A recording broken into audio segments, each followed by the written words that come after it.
pilot like you should be serving your country. We could use someone like you. From the director of The Bourne Identity. I was working for the CIA and Pablo Escobar. Comes an unbelievable true story. We need you to deliver stuff for us. Just don't get caught. I made a fortune working for them boys. Tom Cruise. He is the greatest smuggler we've ever seen. Is this all legal? You trust me? No. American Made. In cinemas now. Certificate 15A.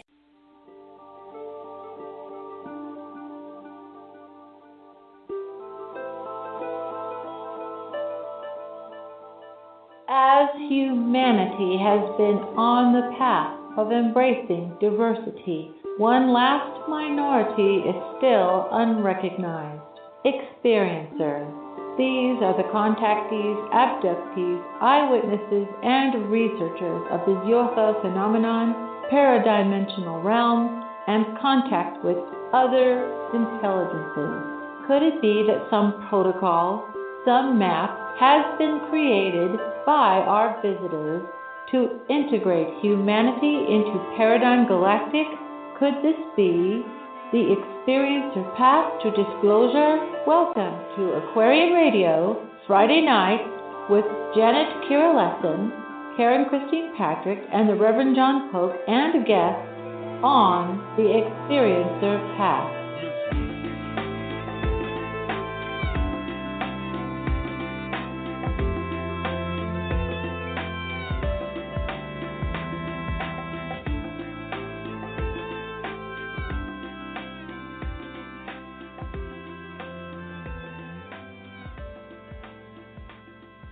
Hello, this is Karen Christine Patrick, and I'm joined today with the Reverend John Polk, and this is an interesting and maybe emotional show for us because the title of the show is called Transitions, and the reason why we called the show Transitions is because this is the last Friday night we're going to be with you on the Experiencer Path because there's a bunch of changes happening with all of us who love to do radio, and just to give you the quick rundown, I am going to be over on another network, and I'll tell you about that a little bit later with a show on Thursdays. Janet is going to take a hiatus from this show. It's going to get a name change and have a new host or couple of hosts.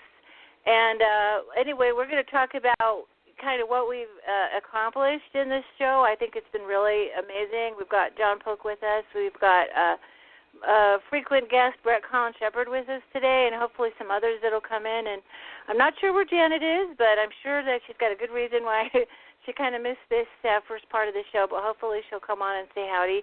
In the meantime, let's just say hi to my co-host for this evening, John Polk. How are you, John? I'm good. I'm busy tweeting. But yeah, You're tweeting. I'm tweeting out the show as we speak. Oh, I appreciate that. Yeah, this has been a really amazing run on the Experiencer Path. Our intention, and I think we accomplished it, was to interview experiencers and let them tell their story their way. And I felt that was really an important thing to do because as the title of the show, the Experiencer Path, I've come to believe that our how disclosure, as quote unquote, is going to happen, is because it's going to be the experiencers that are going to bring it. The word disclosure or the idea or the meme of it was, one of our presidents would stand up and tell everyone that the UFO phenomenon is real and that we've been in contact, forever with other beings. But that seems to be the hope of that is, kind of gone down with the ship of who would believe any politician at this point of what they tell us or how they would interpret it for us. Would they look at it as a threat or would they look at it as one of the greatest things that would ever happen to mankind? So we kind of went on the premise and philosophical idea that disclosure, or when humanity begins to accept that there's otherworldly realities and other non-human intelligences, would be through the experiencers, because that is almost like if we had to say what are they doing besides the ubiquitous they being the ET, they are showing us their ships, but they are also contacting human beings by the millions. And so why don't we look at that pattern? Why don't we look at what I think is a protocol is going on?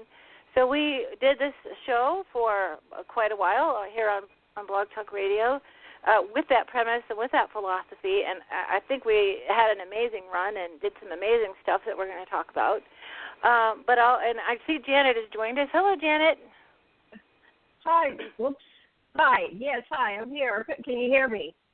Yes, we can hear you great. I was just telling everybody what the show is about. Yeah. Yes. Well, you were talking about when will disclosure happen, and so I just got off with Fox News from Vegas. Hey. Faith, what's her name? Faith. Sorry, I'm not into news cast, but anyway, they wanted to talk about Nibiru and the solar eclipse. So that is a mainstream television network wanting to know what's going on. Of course, they will probably take it and twist it and make it into some ha-ha thing.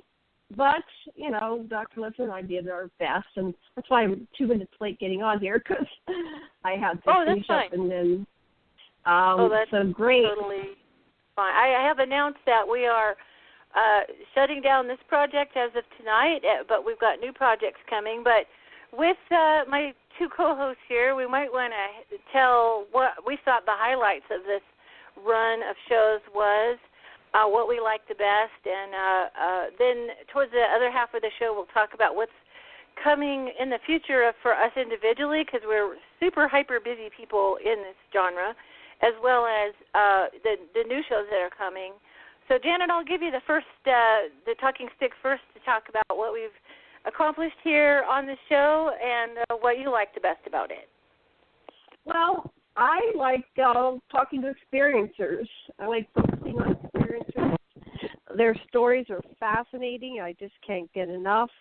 Every time I think I've heard it all, I get a new experiencer, and it just blows my mind. I think if we pay attention to these people, the true picture of what's going on in the cosmos will emerge, and we really need to pay attention to all the different genres, including, you know, channeling, whistleblowers, researchers, especially experiencers, those who have firsthand. These are witnesses. These are eyewitnesses. They don't have to be politicians or police to be, you know, credible. They are credible witnesses. They are people that you and I know. We run into them at the store, you know, at different events, and they need to be acknowledged and recognized. And one of the things we learned on the experiencer's path is that there's controversy over if things are, you know, mind controlled and fed into people's minds. I don't think that's relevant. I think at this point, what we're trying to do is not find the truth, but find out what is going on in all ways, shapes, and form, because, you know, there's definitely different factions with their agendas and things going on.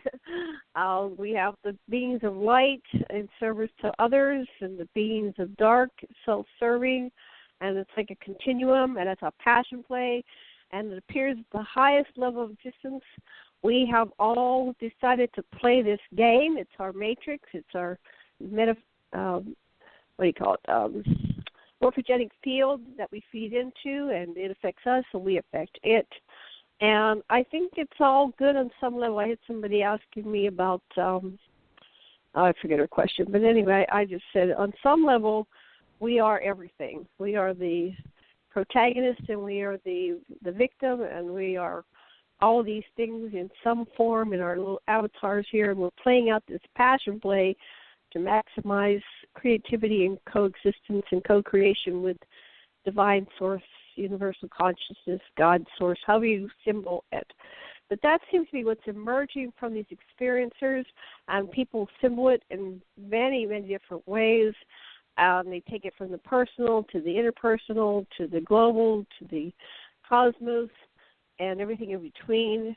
So our universe in this late part of the 20th and early part of the 21st century, has gotten much bigger, much more expansive, much larger than when I began this journey in 1954 with the advent of television as being a new media. It's really amazing when you look at your own life, how things were when you were a child compared to where they are now, and you just try to extrapolate it. And I think we're heading for the stars.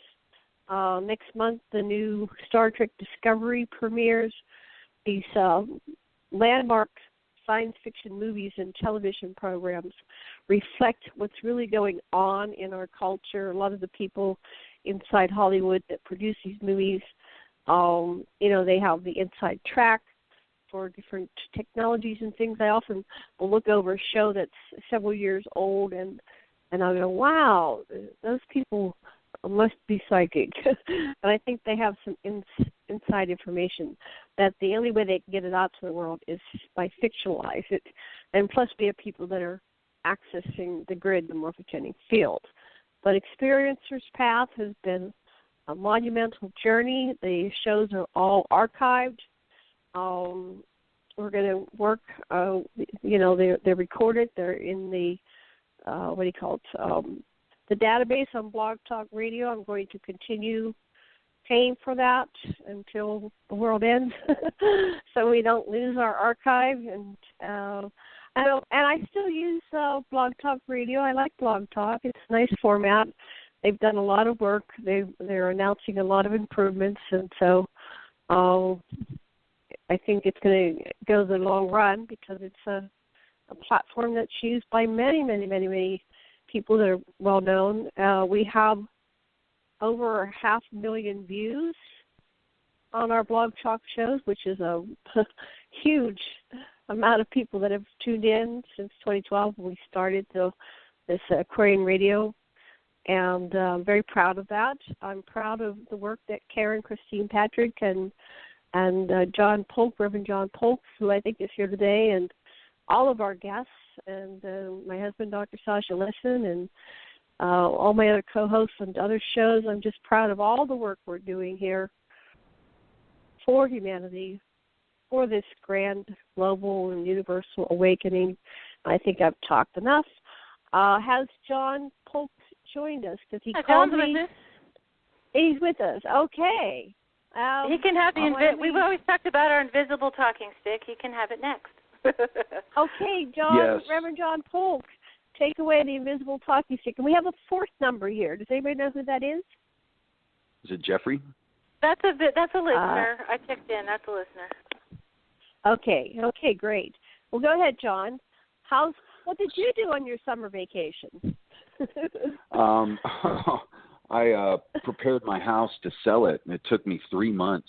It dated back to when I was with you and Dr. Sasha at Contact in the Desert. I started working on my house in May. It was very long and arduous and tumultuous, and it took, of course, way longer than I wanted it to, and it cost way more money than I expected it to. And, anybody that's bought and sold a home, I what I went through, and I did it by myself. I live by myself, so I did pretty much everything by myself, and it was a ton of work, but it was rewarding. In the end, I sold my house to a cash buyer, and that worked out pretty good. I really screamed and yelled at him because I didn't trust him at first. I scared him, and he didn't even do an inspection on my home. Are you kidding me?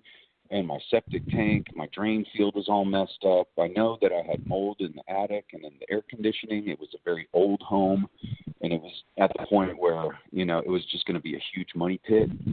So I fixed it up some and then realized I can sell it as is without having to fix it up to a cash buyer. And I dumped my real estate agent, who was my best friend, which was kind of difficult to do, but he understood. And I went with a cash buyer. And, that's what I did the majority of my summer. On my birthday, which was July 30th, I worked all day on fixing up my house. And it was just a very uneventful birthday, but the time I spent was served very well. And then my dad gave me his F-150 truck with an extended cab. I mean, are you kidding me? So, when things like that are handed to you in life, be very, very humble in the eyes of God. Mm-hmm. And I really, really coached myself through being grateful and being humble and being appreciative. I prayed on it so hard every night.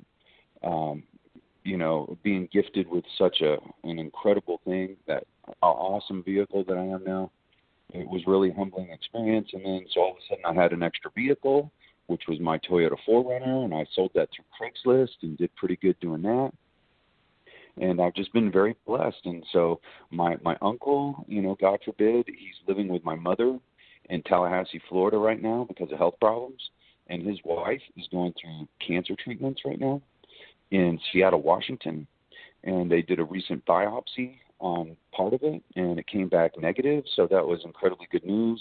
And so, I'm hearing that I'm going to be in this house with nobody here. I'd rather my aunt be here. I'd rather her kids, my cousins be here.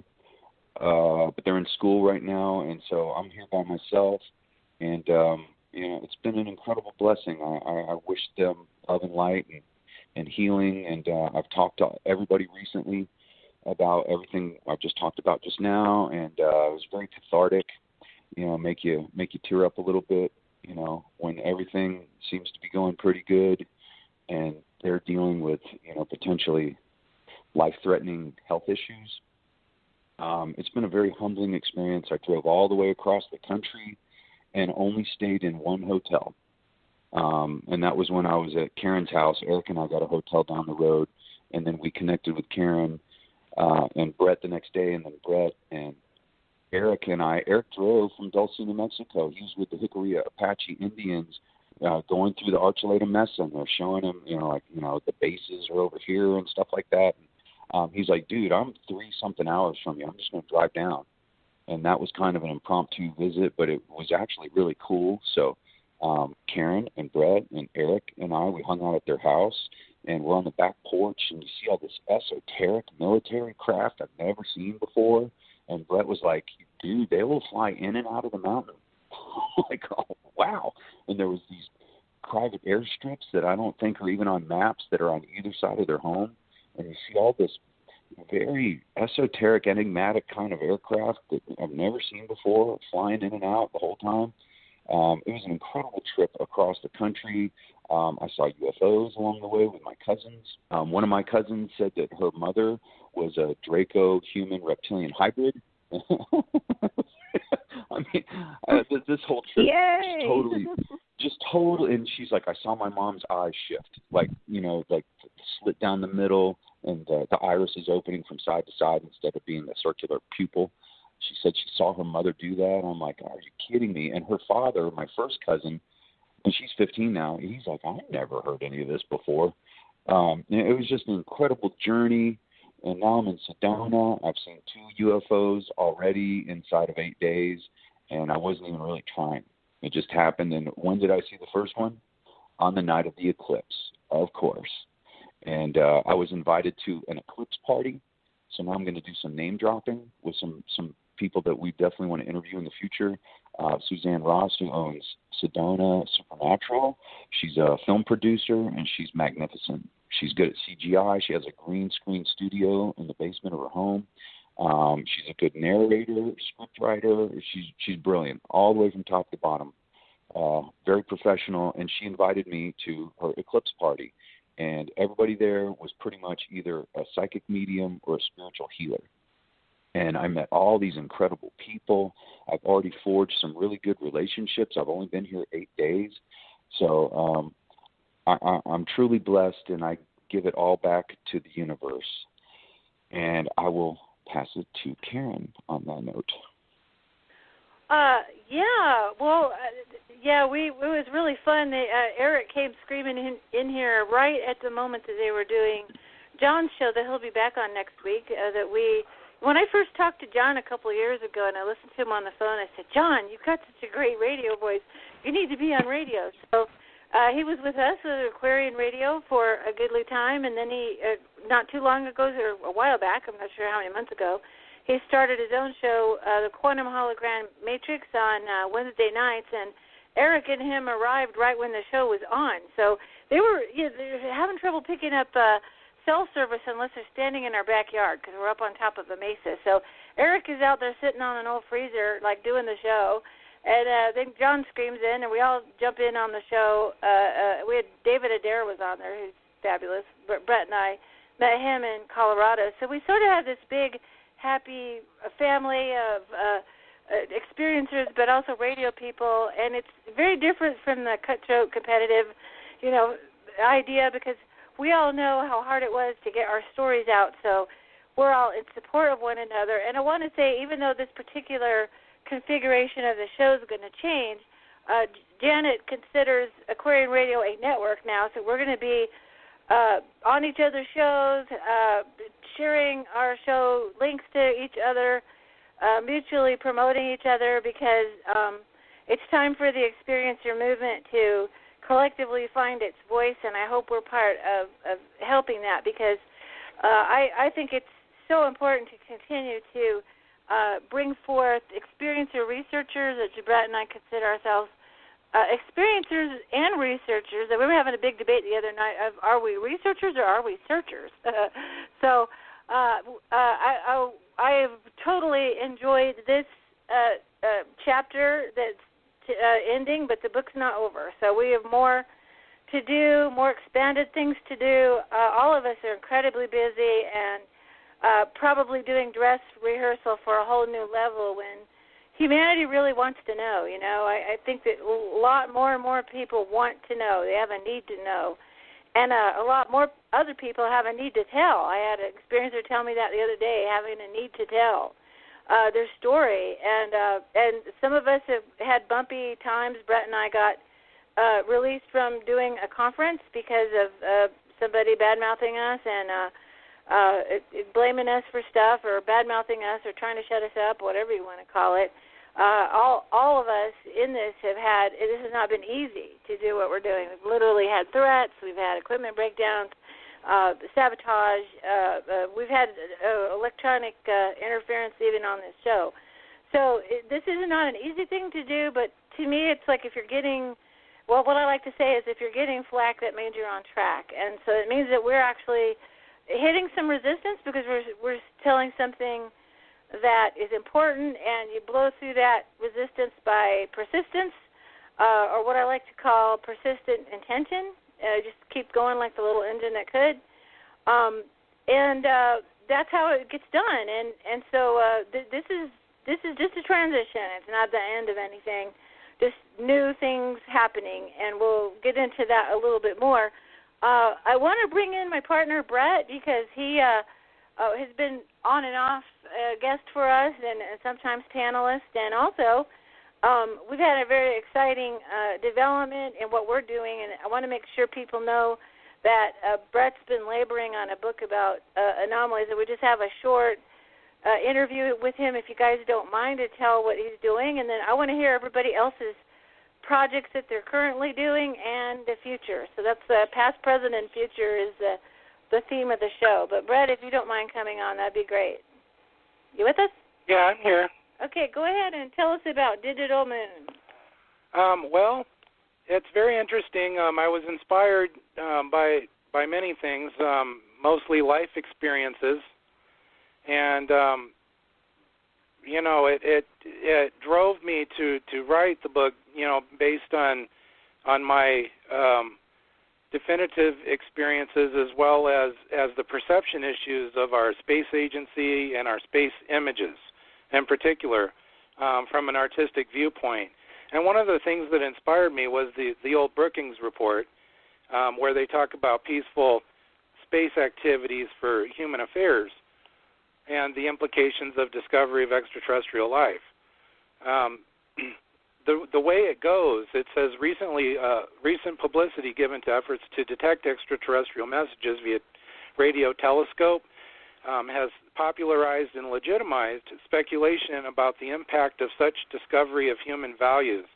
Now, what's interesting about that is Tesla invented the radio telescope in the 1900s, and scientists took it and actually literally contacted intelligent life out there in around 1920. And people can read about that if they Google Shorepy Mars. They can get that article. And it was conceivable that there is a semi-intelligent life in some part of our solar system, or highly intelligent life, which is not technologically oriented, and many cosmologists and astronomers think it is likely that there is intelligent life in many other solar systems. And while face-to-face with meetings will not occur within the next 20 years unless technology is more advanced than ours qualify it to visit Earth, artifacts left at some point in time by these life forms might possibly be discovered through the space activities on the Moon, Mars, or Venus. And if there is any contact to be made during the next 20 years, it will most likely be by radio, which would indicate that these beings had at least equal or our own technological level. An individual's reaction to such a radio contact would be in part depend on cultural, religious, and social background, as well as the actions of those considered authorities and leaders, and their behavior, in turn, would in part depend on the cultural, social, and religious environment. The discovery would certainly be front-page news everywhere. Right.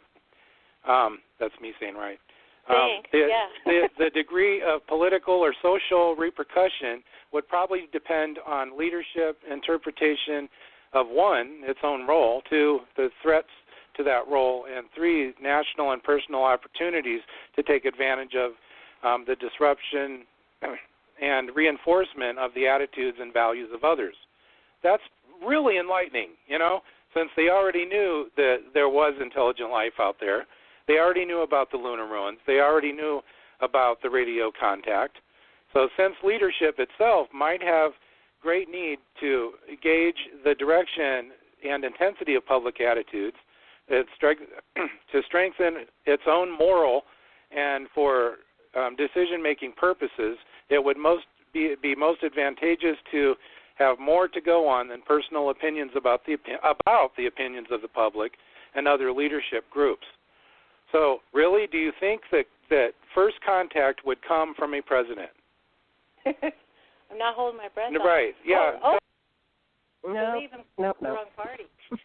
Right. Yeah, that's the thing. So, that's one of the inspirations of my book, Digital Moon, and what people get out of it is tools for perception and discernment, because it is my ultimate goal to at least give those tools about everything I wrote.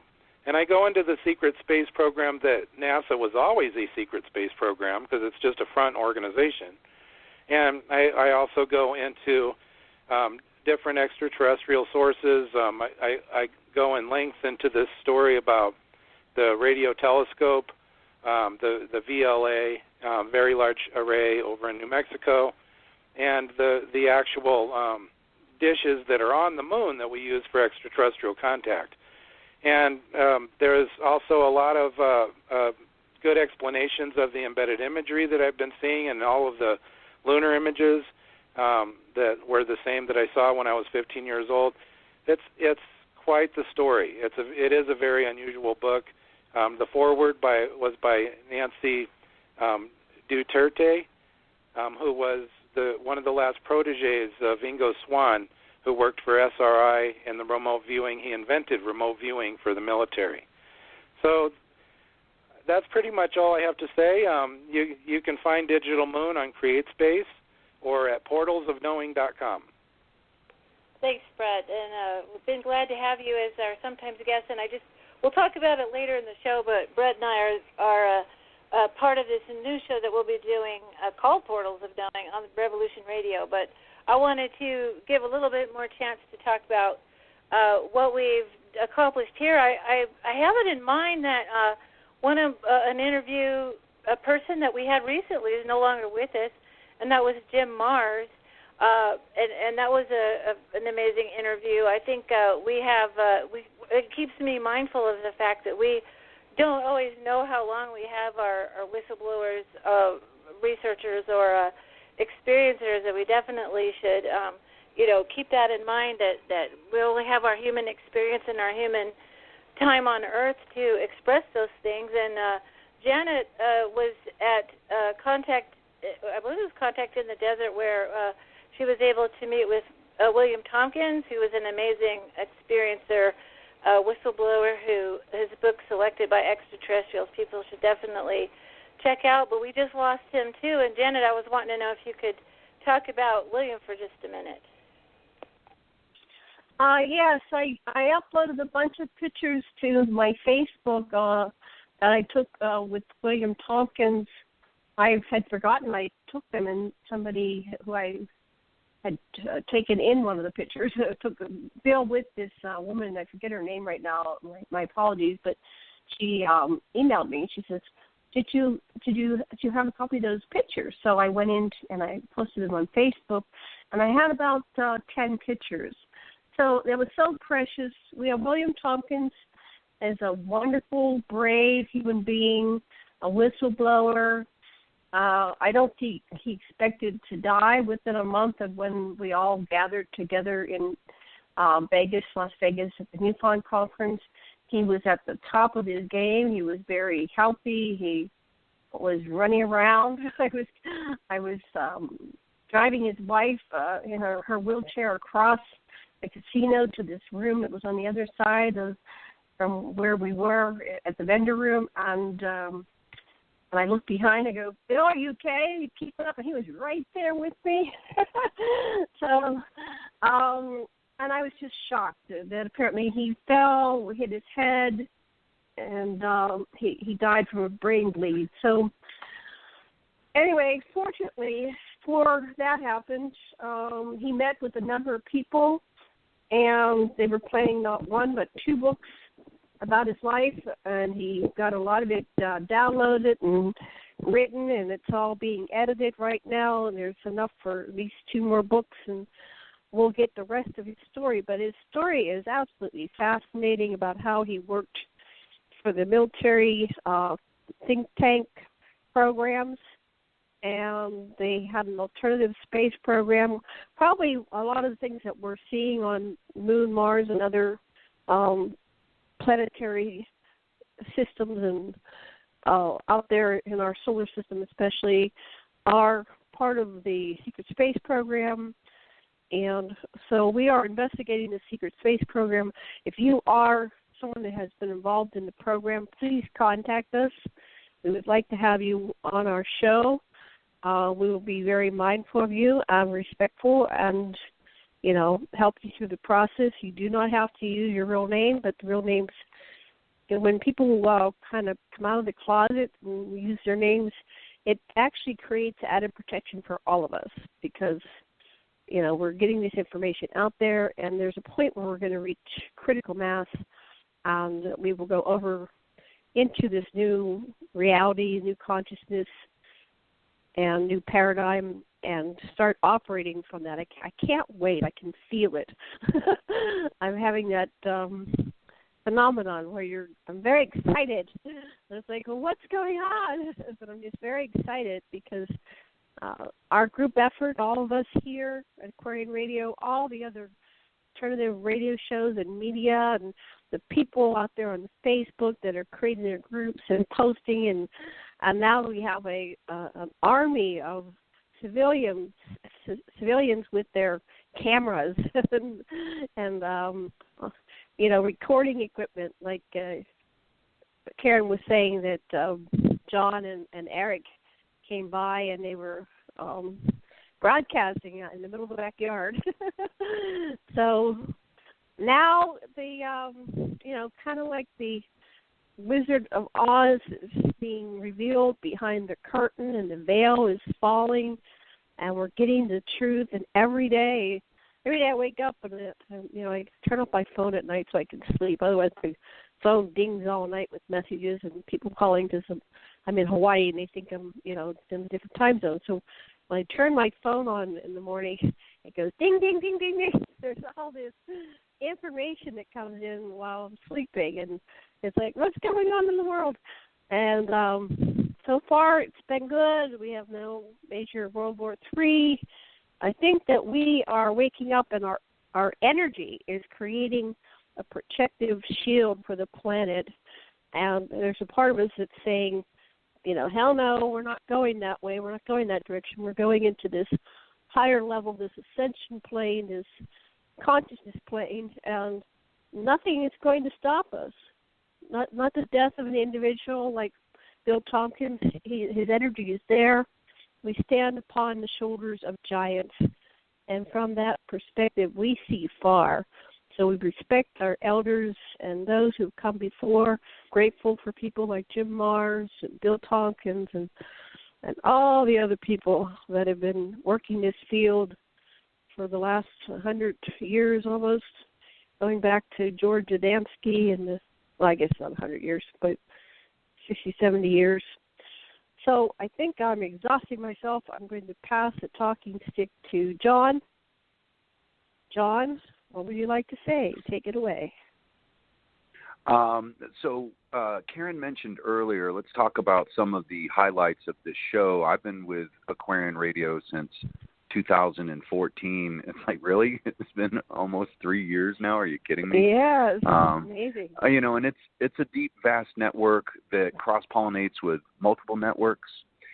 Even more so now, as we'll be moving the show to Revolution Radio starting next week, and I've actually filled in for Janet on Revolution Radio, and let's see, Mark Eddy, and their whole production team does a great job. They do a great job. I'm looking forward to working with them.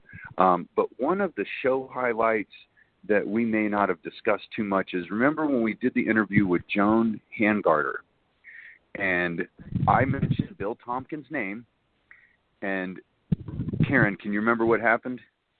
Oh, my gosh. Yes, we had an electronic voice come on the line. Yeah. So and I went and listened to it over and over. Yeah. It turned out it sounded to me like some kind of targeted situation, because they were saying you'll find this at minute number whatever, and I went back to listen, and it was on that minute, and it was kind of mocking us, and I'm not sure what they were going after there, except just to let us know they're there, which has happened to all of us at one time. Right?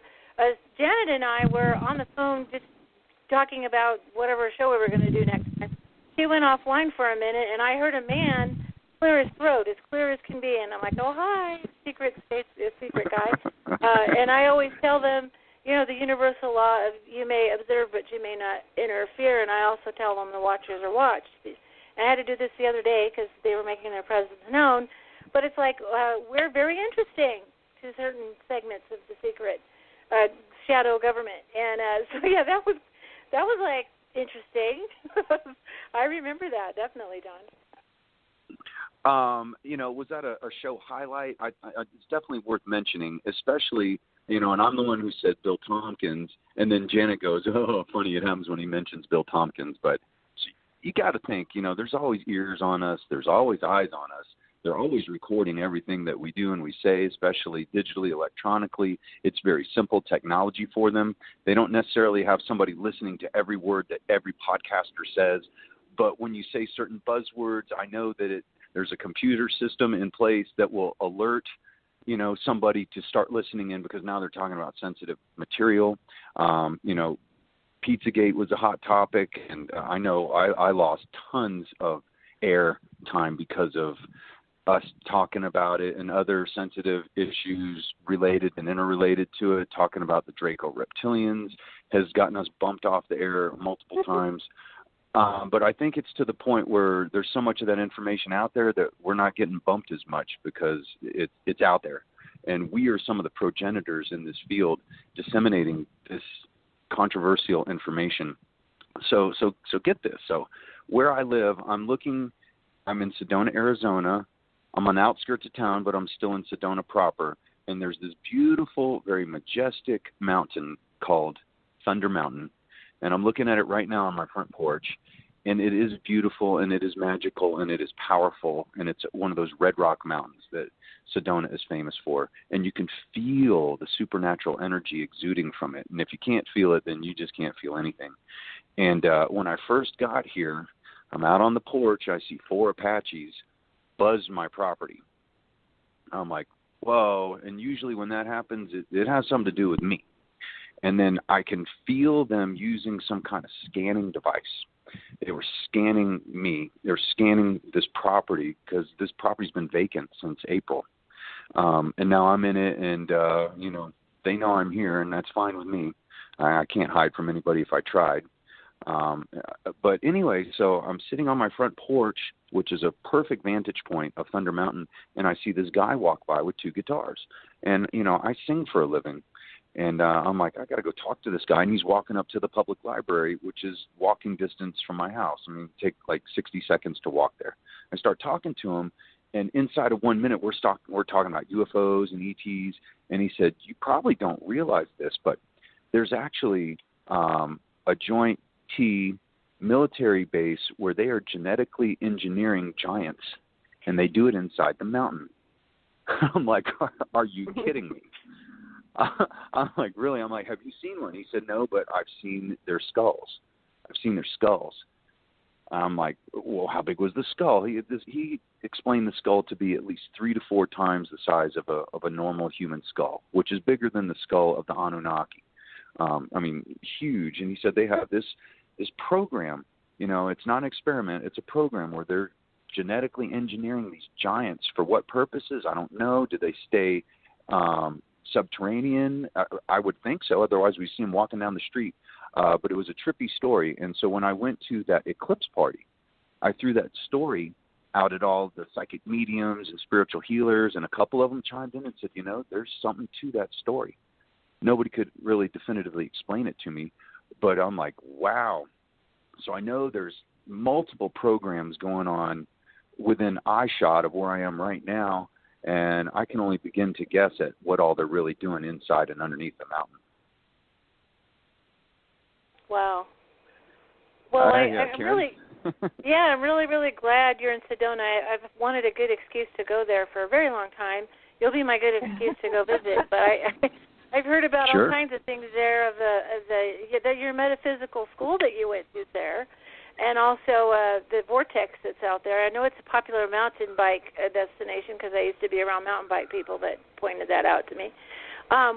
You went to school there, right? I just wanted people to know about that because you got your international metaphysical minister degree in a school in Sedona, and I know a couple people out there that are students that might want to know about it.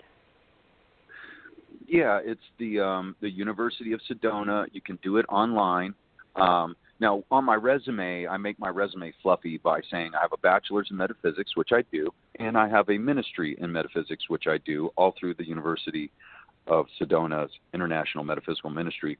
But in effect, if you get a bachelor's in metaphysics through the University of Sedona, it is now recognized as a religion because it's all based on God, the God mind, the God self, and the God power, and the universal God consciousness, which, you know, you can say it's source or the force like in Star Wars. I think it's a concept we can all easily understand. And it's 355 open book essay questions. And you either get them right or you get them wrong. And if you get an 80% clip of being correct, then you get both the BA, the bachelor's, and the ministry. So it can take 6 months. I took a year to do it, whatever. I think it cost like $500. It wasn't even that expensive. You can get ministries cheaper online, but I would have rather done it the way that I did it. You know, I was forced to read these books and learn everything, and it was an open book exam, but it was not handed to me. I was constantly calling the university. If I had any question about any question, I called them. And out of 355, I think I possibly got 2 wrong, but I think I got them right also. But I'll never know because they don't tell you. You know, you either pass or you fail. So anyway, I did that, and it helped my soul expand so much. And then I'm a Reiki master instructor also, and they just play into each other perfectly. So it's very synchronistic. And now I'm here, and the University of Sedona is right down the road. And I've popped in there, and the people I needed to talk to were not there. So I'll pop in, just an impromptu pop in, and I'll open a dialogue with them, and hopefully I'll start working with them. But so I'm sitting on my front porch, which I am now, and I'm people watching. There's all these every tour in town drives right by my house every day. Every tour in town, there must be 20 of them, and I see this bus. I see this bus, and it's a little smaller than a Greyhound bus, and I see on the side of it, advertise here, and I'm thinking, can you see where I'm going already? I'm thinking, I want to put my books on there that Karen was the editor of. I want to put the book covers on there. My show, which is Quantum Hologram Matrix, put a logo for that on there, and then put my contact information on there. But at first I'm thinking, I'll just wrap my vehicle. But, Yahweh, the biblical God, is an alien. I'd end up being the victim of some hate crime if I did that on my F-150. Yeah. Yeah, so I'm like, so I don't necessarily need to do it on my vehicle. It would be better to do it on a tour vehicle, because what do they do all day long? They drive around Sedona. And then, if you want my books. Yeah, the Blue Beings. You just got a good community there that's in your genre of things that you talk about. And those kind of communities are rare. They are. They are. I mean, in Orlando. What does it cost to advertise? Did you find out what it costs? No. You know what? I just came up with this grand epiphany, Janet, about 2 hours ago. I'm sitting on the porch. I think I just talked to both of you ladies, and then I just see this tour bus, advertise here. To that, I thought of wrapping my truck, and then the more I thought about it, I'm like, no, my truck will get vandalized. Somebody will break my windows and slash my tires. Calling Yahweh the biblical God is an alien, and the Blue Beings visitation at the UFO conference. So then I see this tour bus, and I'm like, and then I'm like, I can advertise on the tour bus. I don't necessarily need to put my face, on the advertisement, and then my book is out there, and and I'd rather have people call me than do it online. I'm not even going to put my website on there. I don't want to do that. I want them to call me, because I don't trust internet book sales, because I know I've been burned by it multiple times. Yeah.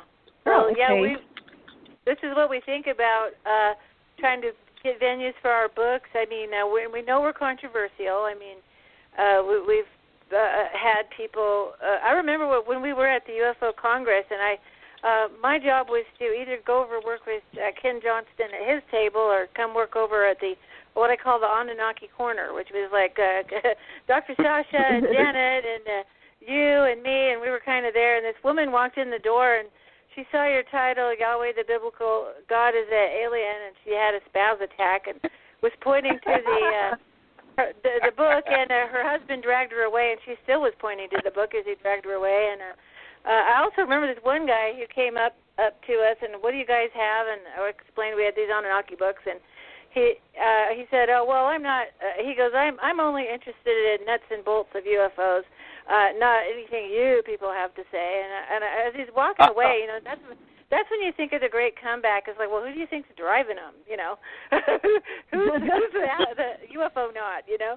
But we get all kinds of reactions, and I'm always surprised when somebody that you think is going to be rejecting asks a lot of questions, seems interested, and even buys a book.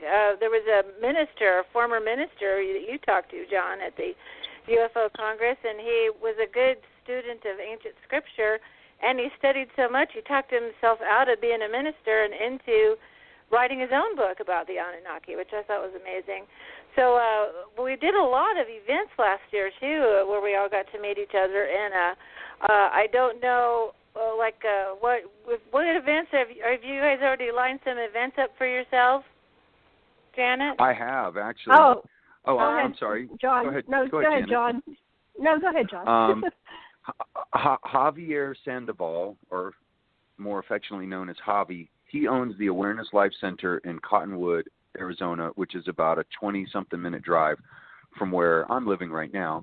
And it's all tricked out. It's all completely teched out with flat screen monitors, computers, Wi-Fi, sound system, sound boards.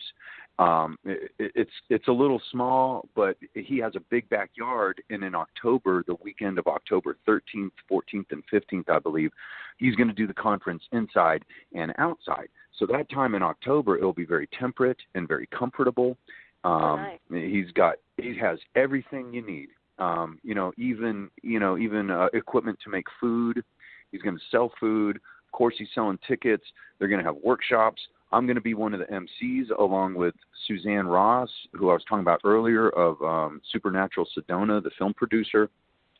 We're both going to be the MCs. Javi, as outspoken as he can be, he doesn't even really want to even speak at his own conference. I know him. He'll end up speaking some, but he wanted Suzanne and I to be the MCs, so I was totally honored. And it's only like 20-something minutes from my house, so perfect. And it's possible that Brad Olson will be staying with me during the conference, so that, Javi doesn't have to pay for a hotel room for him. And, if I can do that for him, I'm not positive because it's my aunt and uncle's house. I'm not sure if they're going to be in town or not, but I'm pretty sure that Brad's going to end up staying with me the whole weekend. And, 6'9" giant who loves to research giants and is incredibly brilliant. He owns his own publishing company and has nine awards for his books. I mean, how impressive is that? Awesome guy to hang out with. But anyway, it's going to be a great conference. Let's see, Ray Hernandez from Miami, Florida, and Dr. Edgar Mitchell's Free Foundation, the Foundation for Research into Extraterrestrial Encounters. He's going to be flying in. Mary Rodwell. Had this dialogue with Janet earlier. She's going to be flying in. I'm not sure if she's flying in from Australia or if she's somewhere in some other part of the world and they're going to fly in from there. We have a great lineup of guests, speakers, and I'm going to do a little entertainment spin on it also, which I'm not going to tell anybody quite yet what I have in mind. Oh, fun. Yeah. I was just trying to envision, I met Brad, and he's a wonderful person. I just love him. But I was talking to Sasha, and he was like hitting the top of the, we have a king size bed, and his head's barely, clearing the headboard, right? And his feet are hanging on. I go, honey, you're like 6 foot tall. What about these poor people that's 6'9"? Where do they how do they sleep? How do they get a bed big enough? So, I don't know. That would be an interesting picture. Did he sleep with his feet hanging off the side? I called Javi today, and I'm like, I don't even know if I have a bed big enough, for him. Oh man. Yeah. His feet will be on the floor. Hey, I have a guest, someone I wanted to call in to talk about what we've done in the future. If you guys don't mind me breaking in, I want to welcome Jeffrey Boyd Jr. to the show. Hello, Jeffrey. What's up? Hey, can you guys hear me all right? We can. Hi, Jeffrey. Cool. Long time no hear from you. How you doing? I know. Oh, it has been crazy. It's been amazing, one thing after another. And it's wonderful. It's just, it's sped up so much, and been trying to write, but I literally had to put that to the side for right now. Looks like I'm going to be getting international here pretty shortly. Y'all hear about that later. Yeah, one of the things about it. And then all the point doom stuff, I came up with those images that people have been trying to get for a long time inside of it, which proves Ice Age construction because it dug all those huge Malibu Canyon. So you think about the Colorado River cutting through and digging the Grand Canyon. Think about how long it would take ice melting to cut into the rock, and that's 2,000 feet deep. So we're talking about pushing history way back, and breaking the history that's there now completely. And it's just, I've been going 20 hours a day every day, and now it's all turning into something really awesome.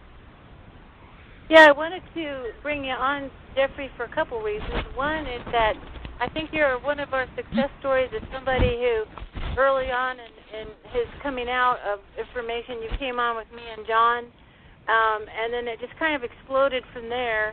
And then I also wanted to let people know that we're going to be doing a show called Portals of Knowing on Revolution Radio, and it's going to be a panel type show, and Janet's going to be one of the rotating panelists. John may come on, Brett, but also I've asked you to come on there, and that's going to be exciting. I want to get people who have a broad and deep understanding of things, share their research and what's going on. And this we were really happy to get you on there, and it just seems like things went from there, didn't it? Oh yeah, I mean, even me just changing since that first show we did, just talking about Poverty Point and metallurgy when I was still working at Komatsu, and and then from the Research Society, it's just gone completely off the charts into a universe I never even thought it would go into, and it never planned any of it, just kept taking the next step in faith, which direction I thought I was supposed to go. What's up, John? You been doing all right? I have. Yeah, I have. Cool. I was when I realized you were going to be on the show, first thing that popped into my mind is, Phnom Padang is 40,000 years old. Yeah. 40,000 years old, rewriting history. And I remember us talking about it on Aquarian Radio and on my show, Quantum Hologram Matrix, and it really redefines history. You want to talk about it since I brought it up? Oh yeah. I mean it totally does, and see, at first, like when I was on the Quantum Hologram Matrix with you, it was like I was just then starting. I had just stopped working out there and just started, looking at things like Klaus Donner's book, Hidden History, Humanity, and all the ancient alien stuff. I started answering questions, even what the pyramids are made of. People have been wondering how it's been built. And, first thing I did was ask for a chemical analysis of the thing. It showed that it's made of concrete. The Sphinx is made of limestone. And you can look at the two next to each other and tell. But it's been just amazing. But the history is just, it shows that there's just massive agenda lensing of everything, and there always has been. But now we don't have to listen to a story that was written by the victors of wars. That's what I always say. Now it's being rewritten by us, the insurgents. Because now it's just we're not letting anyone tell us the story of what history is. I'm just looking at the data and letting it tell us what happened. But this single-celled organism up to a fish that grew legs, that walked out, that climbed into a tree, that jumped down and had legs, and then bam, here we are. That is retarded. That's just retarded. That's one of those things, like I said in the very first show, that's just the elite trying to stay the peak of intelligence in the universe ever. And I said that means we're in a dumbass universe. Oh, excuse me. But it really is. It's just, it's frustrating. But I went back and took education my second time in college, and I was like, didn't do any of my student teaching because I had no intentions of teaching in public schools and didn't know why I was doing it, but now I do. And it's just, from being invited to the symposium, the Advanced Archaeology Symposium as a speaker, it's like, I skipped all of the steps that I thought, anybody had to take up to that point. But we prove things, just all over the world. But when you take just metallurgy, and there's so few of us, there's probably, there's millions of chemists just in China. And metallurgists, chemical metallurgists, there's only, like 150 of us, like worldwide. But when you can look at stone, and in every book it's labeled as, hey, here's an artifact that's made of volcanic rock, and it was carved, and it's like got this complex structure inside. And I'm like, that's not volcanic rock. That's just stone that's been melted down and poured. And I found carvings like in Indonesia. It's going to be in my book, and it actually is a carving, a relief of the process of them crushing up stone, things like quartz, and mixing it into the stone. And it shows the guy not just pouring stones, but pouring the actual statues. So a lot of those things that they were saying are statues that were chiseled out are not and even down to how the pyramids work and what they are worldwide, and everything, and just so much understanding far past what I ever even imagined, and all that work put in every single day. Most people won't do that unless they're getting something out of it right then.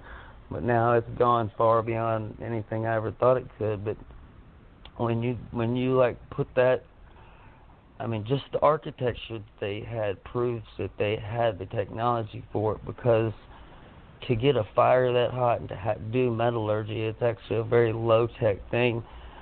But then you start, when you apply that to the artifacts and the sites worldwide, I mean, now we're with LiDAR and muon and things like that, muon imaging, now we're starting to get, before, think about it, everybody's heard it during the 80s. Now we're going out into space because we've discovered everything here. No, we haven't even, we've just barely begun.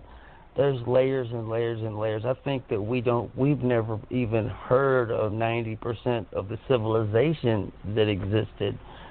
And, I've even found proof that there was probably intelligent life building things on this planet when there was very little water on the planet. And it's just been crazy, and it just completely eye-opening. And with, the Independent Research Society, it's like I've connected with people, and they have their little pieces of the puzzle, and I've got my pieces, but when we all share that, I give them the metallurgical knowledge and what I see certain places, and then they tell me something, and now we all share all those pieces, and things start advancing and exponentially just get faster and faster. And now we're uncovering civilizations like Graham Hancock. I feel like something bad was done on purpose to him. Oh yeah, recently. he had a heart attack recently. It's seizures and everything, and I totally believe that if he didn't go back to Bath, UK, where he lives, that he would be dead if he would have stayed in the United States. But see, he's actually researching, and I didn't even know this, the same exact thing I am. Oh, wow. One of the things I'm researching is in North America, the actual history, because George Washington said when he crossed the Appalachians the first time going west into the Ohio River Valley, he said, and remember, he had seen Boston and Philadelphia and probably Europe and lots of massive construction sites and ran an army. So that he said that he thought it was barbaric. They were leveling. He said the largest construction projects he had ever seen, pyramids, mounds, and entire city-states were being leveled and buried in the name of barbarism. I mean, in the name of clearing the continent of barbarism. And it's just, and so all that stuff is still here. And with the LiDAR imaging and stuff that I've been doing now, I'm starting to see where these things are underground, and it's just all around us. And if you listen to the history of the Inca and everybody who's in South America now, they came down from North America when it was Aztlan, but before it was Aztlan, it was something else. But now we know the Celts and the Nordic were in the north. They literally split it. The Norse were in the north, in the Nova Scotia and Canada area, and south of that to Baltimore, the Celts were.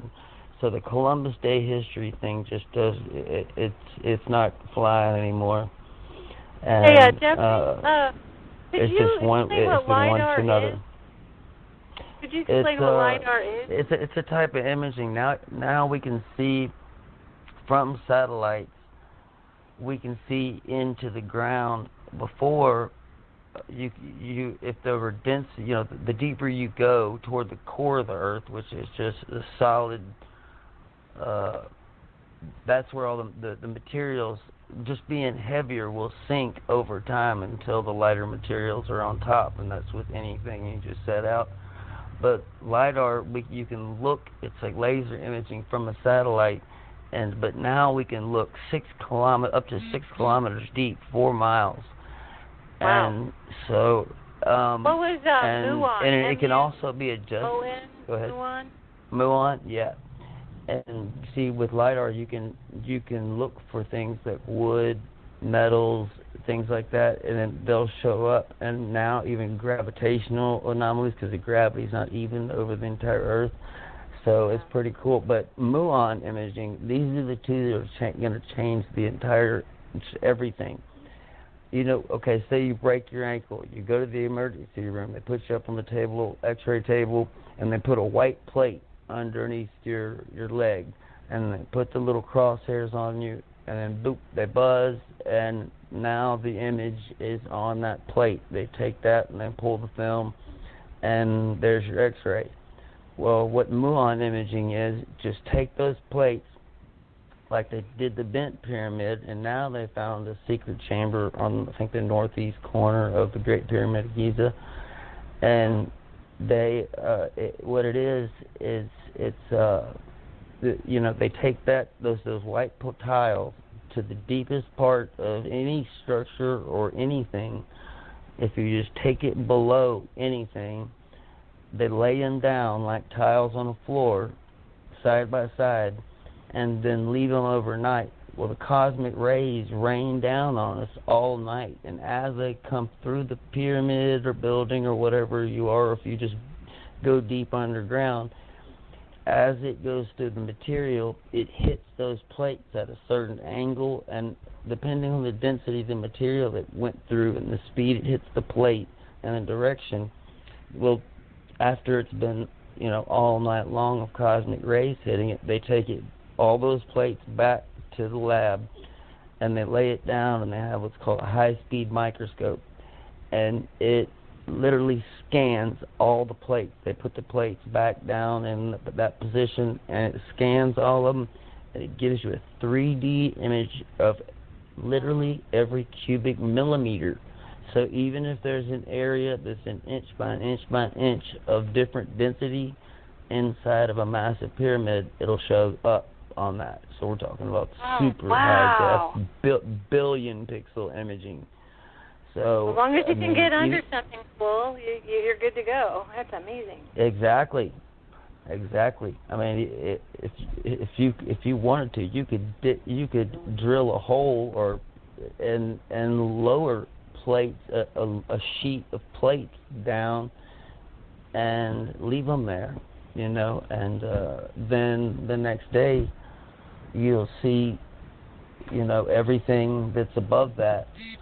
But now it's just the freedom of information. Now we've got to have access to that. But now that private citizens have access to that technology, it's we're starting to find out things really quickly, and yeah, it's speeding up really fast. It gets to the point where now I'm like, okay, I've got to go to sleep because I can't even sit my head up, you know, because one leads to another, and the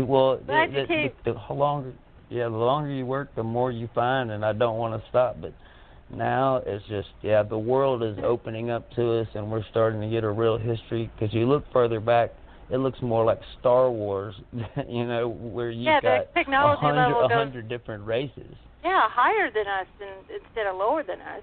When you go farther back, it's strange. I wanted to give Janet a chance to comment now that we brought you on here, or questions or whatever. Janet, ball's in your court. Hello, Janet. Hi, I had to unmute. Yeah. When you're on your phone, it blinks off, and it's like, you press a bunch of buttons to get back to unmute. Welcome back, Jeff. I'm excited for you and all that's happened. I like to hear the success stories, and I hope you're enjoying your new busy life and just setting over the planet and talking about this all over the place. That's wonderful. Let's see. When we were on the last round, I think you asked Karen about what's coming up. So we do need to talk about. We're in the last final hour. But wait 1 second. He's asking me something. Okay, there we go. So for us in October, we're going to go over to Austin, Texas. And one of our other fields is Tantra. And actually Tantra ties in with consciousness and spirituality, because when you have your chakras opened and aligned, you get a Kundalini awakening. And we found that you can use Tantra to open hailing frequencies and connect with extraterrestrials and interventionals and everything else. You can get your past life information, other incarnations of other planets. So it's a wonderful tool which helps you access information on your own. You don't need a third party or a hypnotherapist. You can learn how to do this either alone or with a partner or in groups, and learn how to connect with Source and also create a wonderful relationship or relationships, depending on your orientation and relationship style. And it's going to be in Austin on the final weekend of the month of October. Let me get the dates. October 27th. It's a Friday, Saturday, and Sunday. It's Celebrate Sacred Sexuality. And then the following weekend, Scott and Melanie are going to teach sexual empowerment. And the whole 2 weeks, we're going to end up on the 8th of November with a graduation. There's a party and a graduation. We come back to Hawaii. So that's very exciting. I'm not going to make it to the premiere of the show because I'm getting nose surgery. You might notice that my voice gets kind of nasally. Well, that's because I suffer from nasal polyps. I've had them all my life. So I'm going to get some surgery to get them cut out. And also it's been affecting my ear. I've been losing my hearing in my right ear, and I keep saying, hey, what? More and more. So you're too old to be doing that. Or you're too young to be acting like an old person that can't hear. Right. That can be valuable sometimes. Well, it's really good when you want to sleep and everybody's making too much noise or the neighbors cutting the grass or something. You just turn over on your good ear. It's like you just put in earplugs. But, those days will soon be gone. And I'll be hearing again, and maybe I haven't had a sense of smell all my life, so I've had this problem all my life. So anyway, I'm excited about that. But unfortunately, my surgery is scheduled for the day of the premiere. So you guys will have to carry on without me. But I am so confident. Well, Jen, I trained you well. Go ahead. Oh, sorry about that. No, the reason why I interrupted, and I'm sorry I interrupted, was that since it's the Aquarian Radio Network, it's kind of a loose network of programs. Throughout the week, there's a lot going on. Because you start with the Sacred Matrix on Sunday, and you have if you could run down all the shows that you have, and then whatever you can tell us for what you'll be doing for Fridays, and then are you still working with? And if you're still working with TJ on Saturday, you're on quite a few times per week. If you could run those down, so know about those. I'm going to be exhausted. I'll be fine. It's good as long as I'm here, but then I get the call, like Jeffrey, like all of us, I get the call to go out somewhere, present.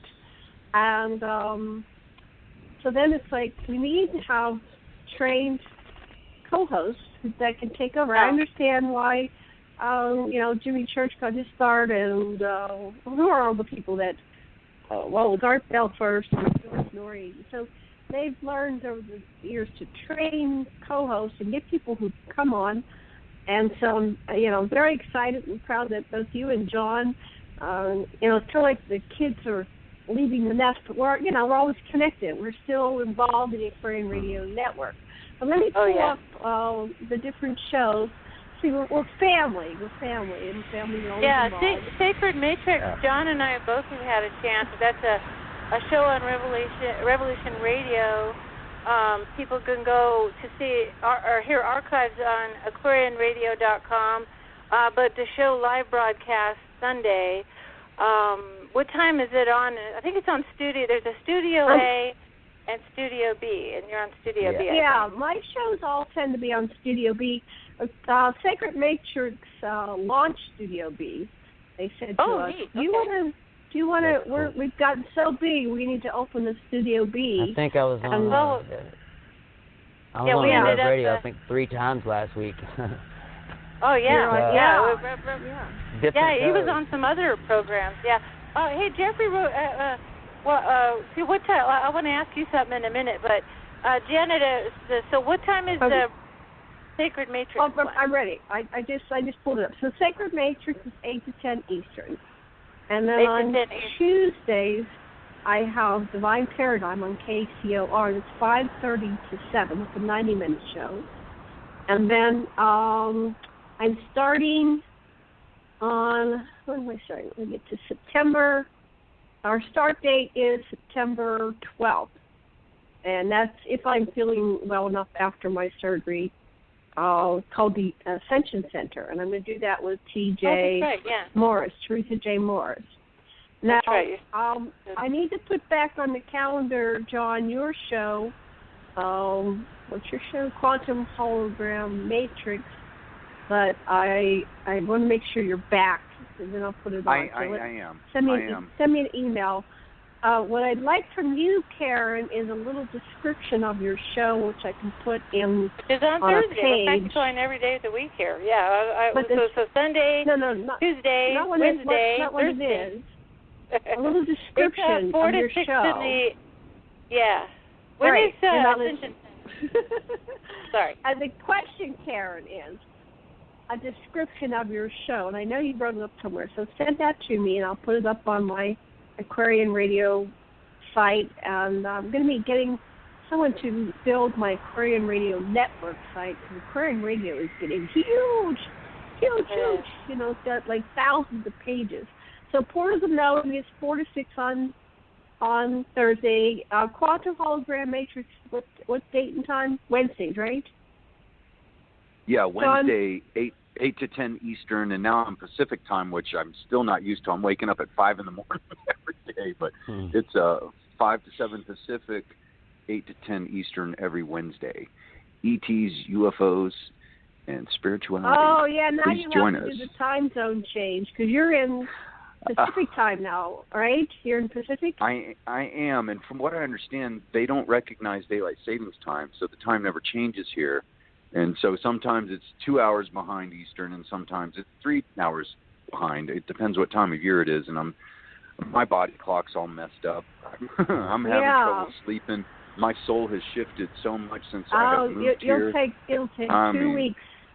2 weeks to catch up. Well, let me just finish it, then I'll pass the time and stick on to the next person. Yep. So we're removing Experiencers Path. I still have a few shows, Experiencers Network, that are far in the future, so don't worry about it. I'll handle that. But as I was talking, I woke up and my friend Stephanie Mark, who's a Tantra person, said, I just was on some shows with Barbara Mark Hubbard and somebody else, and I love doing it, and I need to do media. So she went on and on and on and on. I said, hey, I just got an opening. And you want to do a Tantra show, we'll call it Tantra Talk. So that'll be premiering on, I don't know if she wants to do it once a month or every other week. I'll find out, but that'll be taking up some of that void on Friday. And I'm going to teach her. I teach people to fish. I'm not going to fish for you. I'm going to teach everybody how to fish. And that means, doing your own show, finding your own guests, and all that stuff. But she, fortunately, knows a lot of people. Like John and Karen, you guys are getting very, you're networking. You're learning how to do it. So then on Saturdays, I still do shows with Teresa J. Morris called Cosmos Connection. So I'm really busy. Everybody pray for me that I have enough energy to do 5 days a week. But that's okay. This is my life right now, and I'm going to be doing this. And then when I hit the road, I hope that by then we get more people trained in the network, and we can either run the best of shows or, have people come on, because this is our time to wake up humanity and get this planet conscious. This is the year 2017, 2018. This is disclosure time. So with that, I don't know who wants to talk and stick, but I'm going to pass it on. Next person, John, take it away, Karen. Go ahead, John, and I got a question for Jeffrey after you're done. Okay. So this journey across the country, it was just so incredible. Every stop along the way, I was either with good friends or family, and it was very nourishing to me to be around my good friends and my family.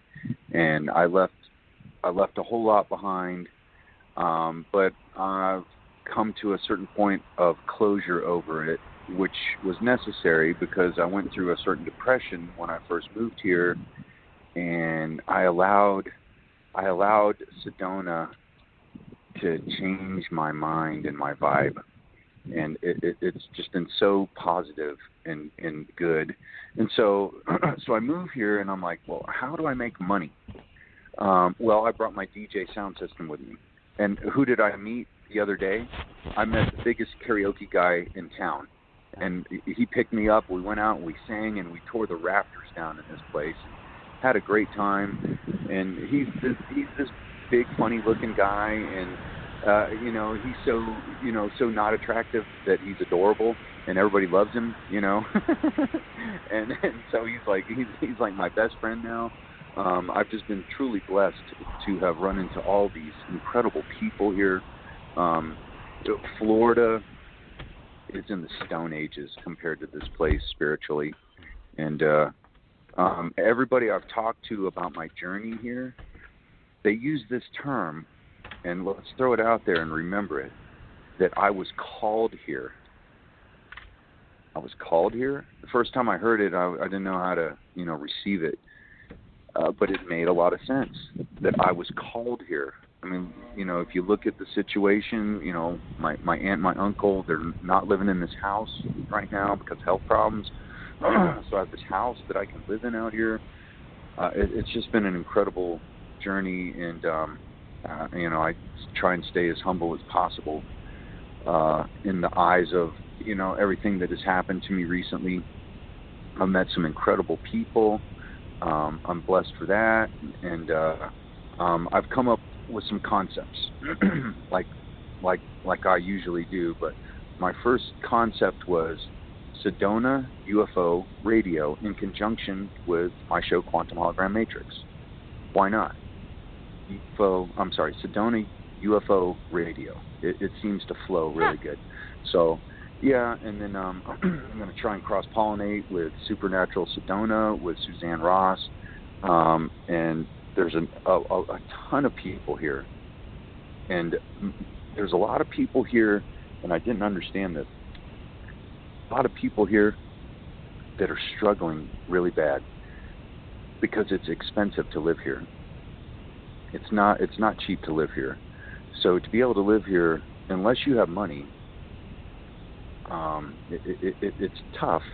And I talk to these people, and their intentions are so true and so just, and they're struggling to get by. And as an empath, as we all are on this panel, my heart goes out to.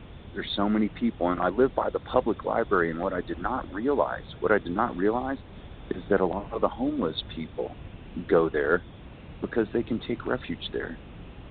If you have a membership there, everything's free. And so they walk right past my house all the time. And, and I don't care who you are, I just care who you are as a person. And so I start talking to these people, and for the very most part, they all seem to be really good people, but a lot of them are in very difficult situations. But they are bent on staying here. The energy in the vortex is here. It keeps them here. And they don't want to move on. They'd rather struggle here than be more prosperous somewhere else because of the energy that exudes from this power point, and this acupuncture point on this planet.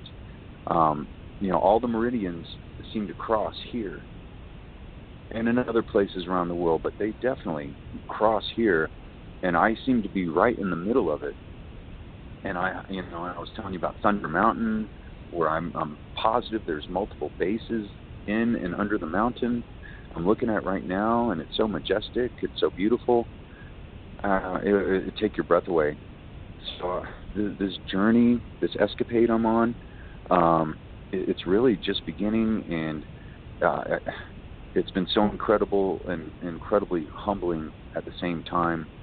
And I lived in Florida my whole life, pretty much, and my friends, my now ex-girlfriend of 6.5 years, who I still am in love with, I'm still very connected to all of them, but I slowly have to, let all that go to move on to this new dimensional realm in which I've entered. And it's been a lot to fathom and digest, but I feel privileged to be here, and I'm on a journey, and I'm on a mission. And like I said, I was called here, and that's what everybody, it's like that is the coin term out here. You've been called here.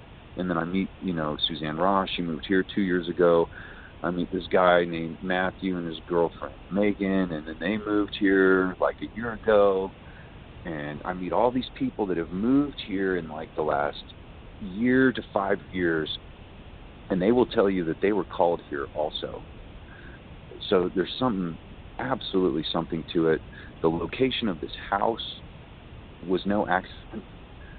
Like I was saying, every tour company, and there probably is 20 or more in this town alone, to the point where Chamber of Commerce or city government, no more tour companies. Because Javi and I were going to try and open our own tour company here. And then we found out it will cost $125,000 just to get permitted to do it.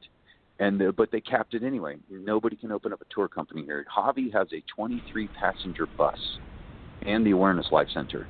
It was the perfect setup to set up a tour company. But we opted not to do it because we can't. We could do it in the surrounding areas. And this is interesting also, is that Clifford Mahooty lives about a half an hour from where I live. David Childress lives about a half an hour from where I live. So these incredibly important players in this whole thing are not far from where I live. And then David Hatcher Childress has a bookstore in Jerome, Arizona. And Javi and I drove by it the other day, and he's like, "Dude, you got to go there." And I'm as soon as I get my books, I ordered 60 books. As soon as I get them, I'm gonna go. That's gonna be one of the first places I go. And once I get my 60 books, 30 of the Yahweh book, 30 of the Blue Beings book, I'm gonna aggressively market myself as possible. And the library's right next door. So, I mean, could I have prayed for a better place to end up? I don't think so. So I passed the talking stick on. Thanks. Like I said, we're going to come visit you, John. I think we're called at least visit. Well, invite yourself over and just come on over. We can do a radio show in your backyard. I've got good Wi-Fi. Oh, great. Good. That's what we need. I wanted to ask Jeffrey for a quick rundown, because I have kind of a big announcement to make pertaining to everything we've talked about, and I'll save that for after. But I wanted Jeffrey to have a quick rundown on the shows that he's been on. It seems like every week lately I see him on something. I know he was on Spaced Out Radio either the last time or a couple times ago. Jeffrey, if you could just let everybody know where they can go hear you on these other shows, that would be great. I'd like to hear about that.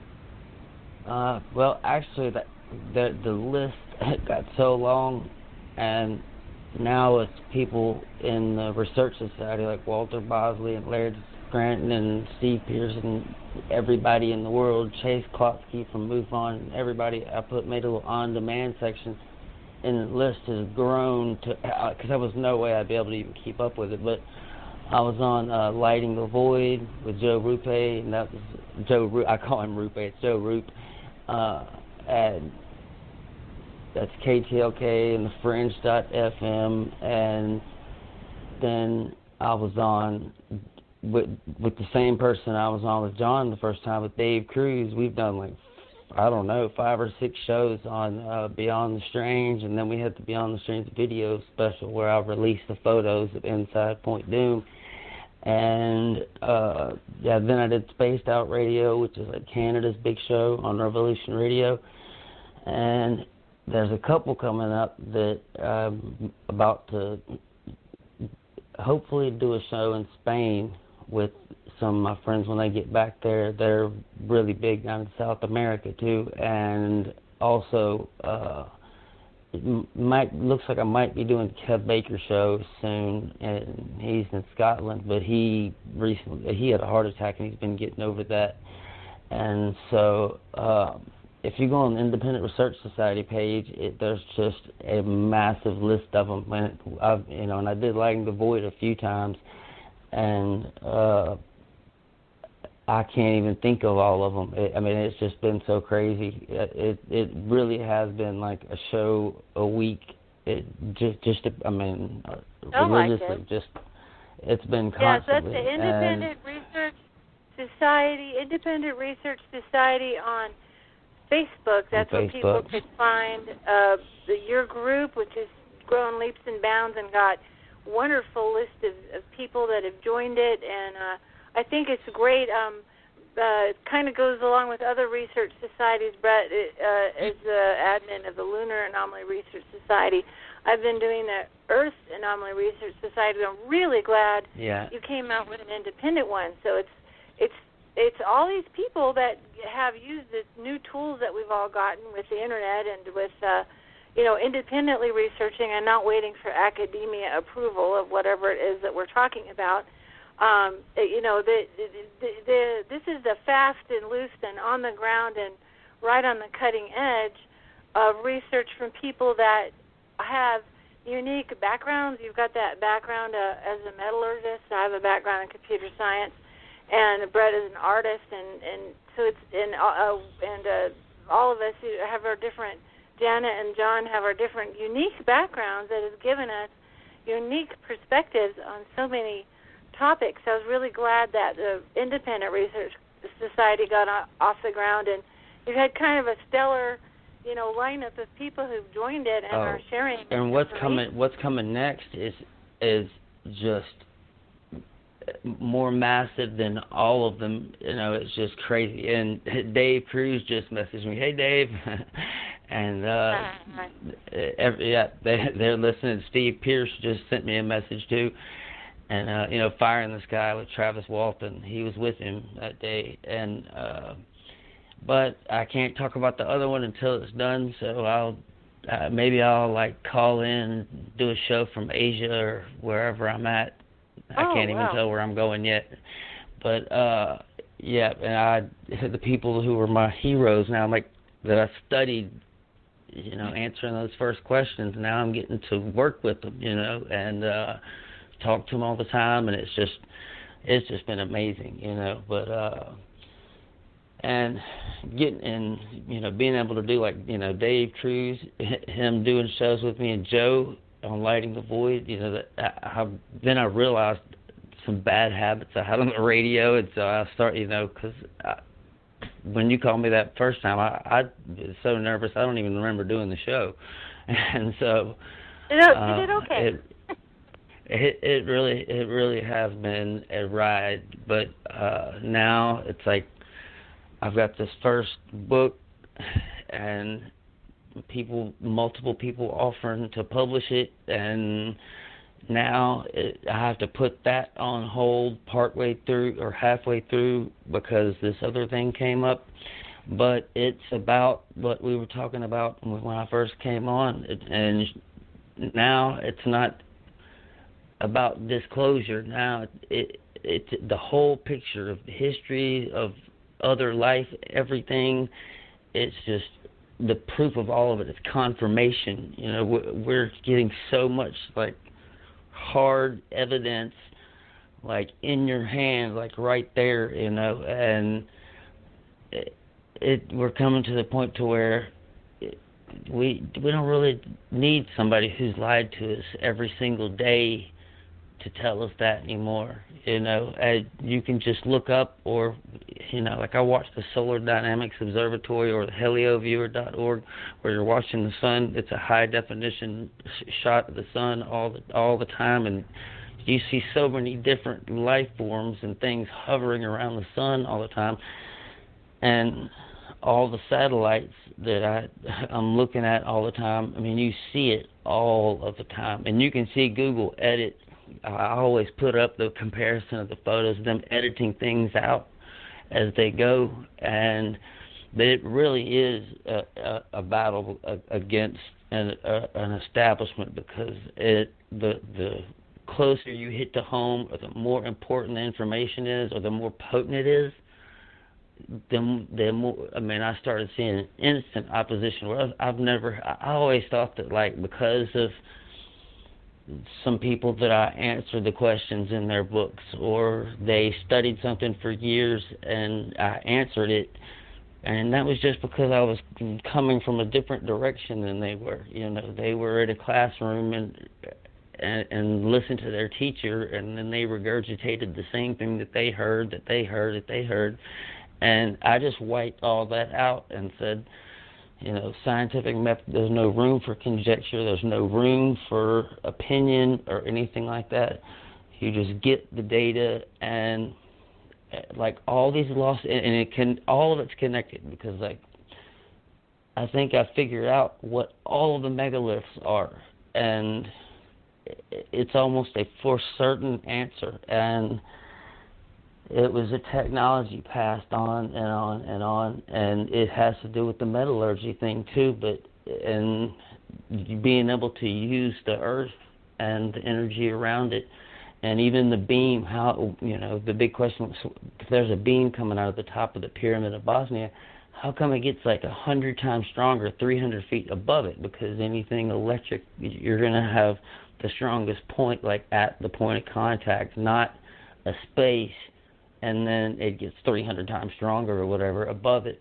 But that's because it's charging up, but it's negative side up, pulling the positive energy out of the air, when people used to think they were pulling energy out of the earth. Well, they were pulling energy out of the earth, but you charge something up, positive side down, negative side up, you pull down all of the electricity, the positive charge from the ionosphere and from our whole atmosphere. And even the stones at Carthage, I like measured them, and they're like exactly the wavelengths. It gets longer and longer and longer. Like when you throw a rock into a pond, that exact same wave distance. Adding this distance plus one, this distance plus one. I mean, it's technology. These big megaliths are technology. Think of a microchip. Think of a macrochip. The bigger you make it, it's still going to work, because it's still the same exact thing. And that's when I found, and you see like at Pumapunku in places where you have this total flat gray color, and I think we talked about that on the first show, but you don't find carved earth stones that don't have like stria, like lines of other stuff like you see in marble, where you see different colors and stuff. That's what earth stones look like. When you get this flat gray color, that means like the soft carbons have been burned out of it, or it was a mixture to where it's completely consistent all the way through. And and now I've even talked to people like Dr. Sam Osmanagic in Bosnia, and I told him, I said, I think they were crushing quartz and adding it to these stones, these massive stones like the Trilithon stone. And when you have this massive stone that you put any weight on a quartz crystal, you have piezoelectricity. When you run water across it, you have piezoelectricity. But now when you have this 500-ton stone that 25% of it's quartz, now you have the stone that's more like the marble stuff that you see and it's everywhere. It's in Egypt, it's in and they always have it in common. They're sitting on top of quartz, and they have water running underneath it. And even the Mayan religion is based on the river that runs under the mountain. That all of that was technology. And I totally believe that, with some resources, I could actually make those things work again. Because there was no entrance to the pyramid either until we made one. It's like in the 20s or 30s, they blasted a hole of dynamite into it. We're not doing archaeology that way anymore, but we're starting to see, and that's one of the things I've been proving. There are at least two absolutely totally different time periods of Egypt and everywhere else that were separated by 25, 30,000 years. And even the oldest Egyptian writings talk about the golden age before them. There was a 25,000-year-old civilization and technology. Well, we have 150-year-old technology, and the better our technology gets, the more biological it gets, the more natural it gets, and the more green technology it gets. Well, imagine 1,000 years into the future, you would start seeing that technology. That's what it would look like. And you do LiDAR like of Angkor Wat. I may have shown you the picture, but underneath Angkor Wat, you see the temple when you're there, but underneath the ground, when we do the LiDAR, it looks like a massive motherboard, a big circuit board. But then I found that at Teotihuacan and all the other places, and you have a worldwide technology. Just like right now, there's somebody watching a Samsung TV or talking on the same type of phone I am in Egypt, wearing a Nike shirt. It was knowledge shared worldwide. But I think there's been, you don't even hear in history of people like the Kurgan and giants like in Russia. Most people don't even know they exist and didn't even realize, like Shoria Gornaya, they thought the Trilithon stone at 900 tons was the biggest stone. Shoria Gornaya is so massive, megalithic, it's got stones that are it's a mountain of megalithic stones that aren't 900 tons. They're 3,000 and 4,000 ton stones. We're talking 4 and 5 times bigger than the Trilithon stone in Baalbek. So this just now it's beginning to form into one picture, and that's even the beginning. That you have to reach that understanding, and when you do, it's like the answers start coming quickly. Once it's like when you're stuck. I said that. Oh, I was on ground zero too. I forgot about that. Things just start opening up to you when you get to the right place, and a scientific method has been taken out of archaeology, and it's been a theory contest for a long time. And you have hundreds of thousands of professors who have hundreds of students in each class, 5 classes. The books are $200 a piece. Well, you have 150,000 reasons per semester right there for that teacher to never, or that archaeologist to never make any more advancements. Or they don't want anything to change. They go on these trips that they have the money and they prove their theory more right. Well, that's not science, because they're saying everything else is out of place. The first thing you learn in science and in chemistry class and any of it is do not test for a certain result, or you'll get that result and you'll label everything out of place. Well, now we're to the point, is everything an out of place artifact, or is everything right and history is the part that's out of place? And that's where we're at now, and and if you want to hear the Ground Zero show, and it wasn't even on archaeology, I went on that show for biology, like cryptozoology, physics, and what it meant, the ecosystem found when the Russians dug through Lake Vostok, what that cryptozoological find means to exobiology in our trip to Europa and the search for life, because that is an environment that would be very close to what we would find on Europa. And they found like a 14-legged isopod there. They detected a magnetic anomaly under there, and one of the things I think that got me on is I said the magnetic anomaly, once they punched through the ice, shifted to the other end of the lake, where you started hearing UFOs and all this other stuff, and I was like, it's probably a massive squid or octopus or something, because they have hemocyanide blood. That means it's made of copper, and they have 3 hearts.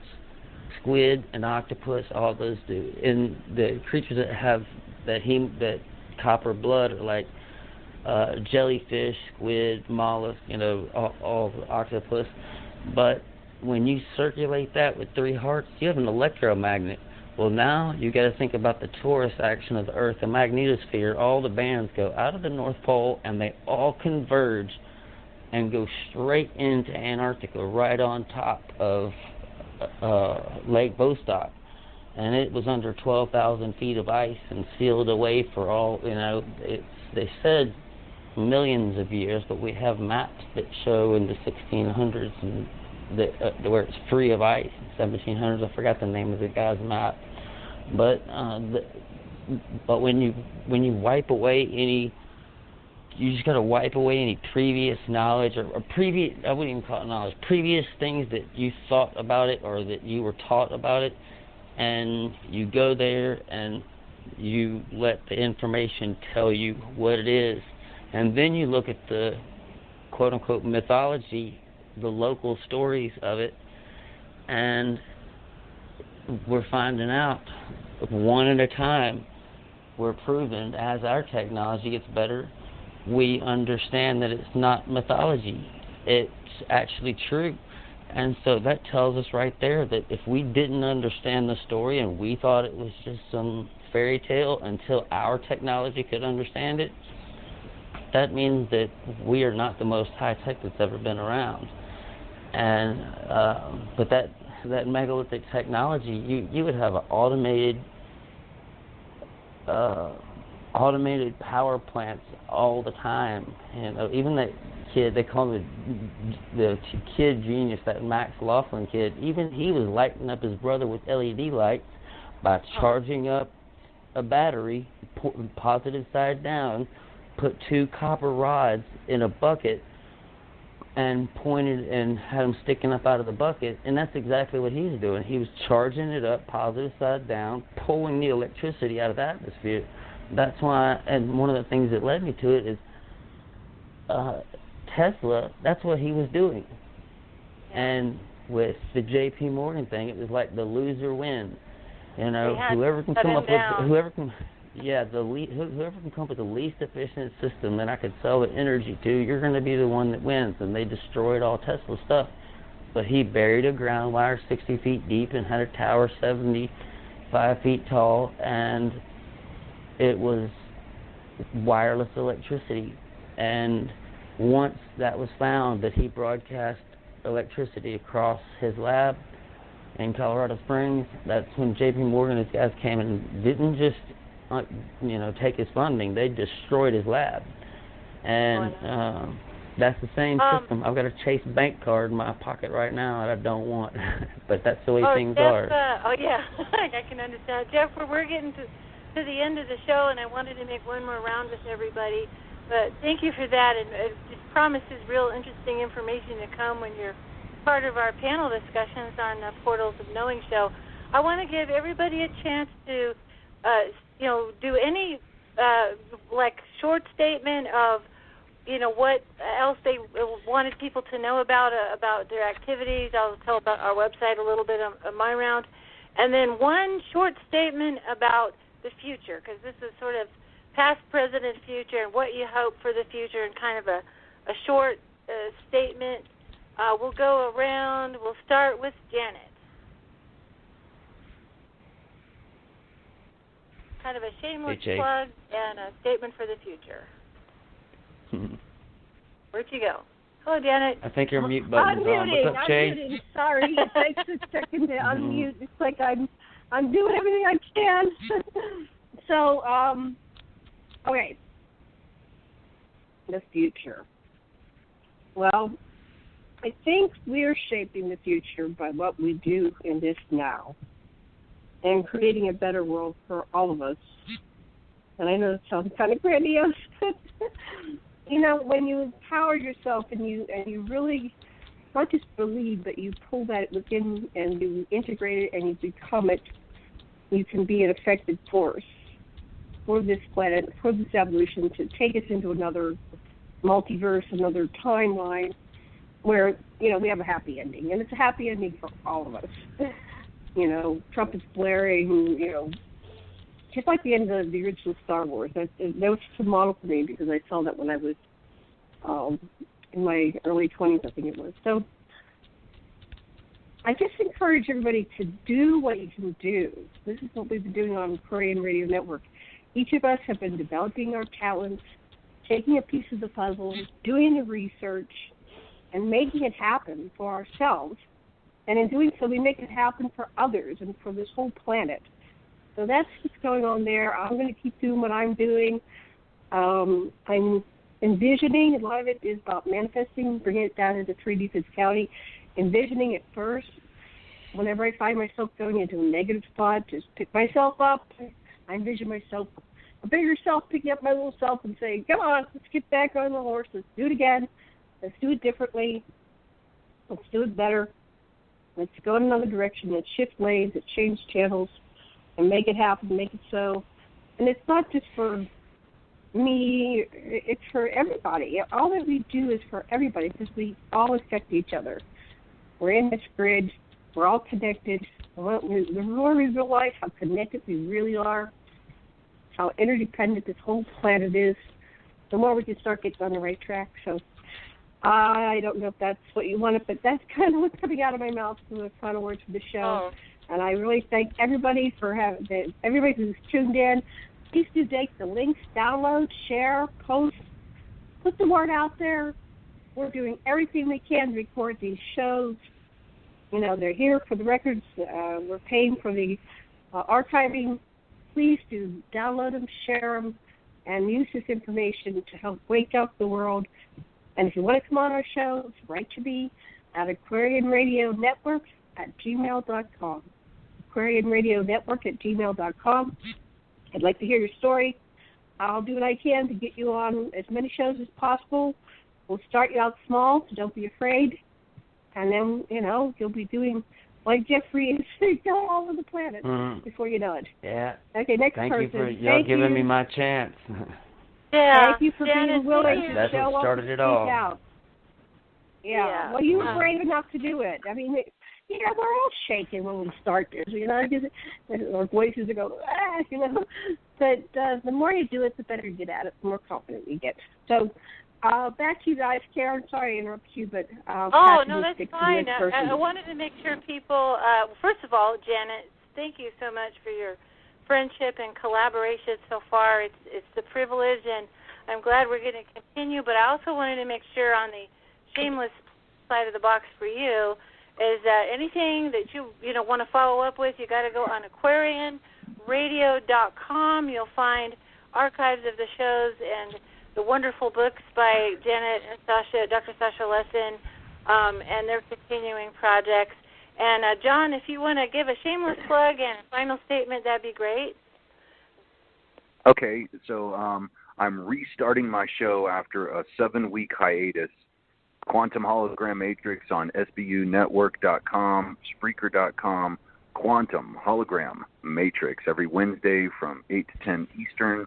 And I'm back in the saddle, and I'm going to do a Sedona local show coming up with mostly the people that I met at that eclipse party, and that will be coming up this Wednesday.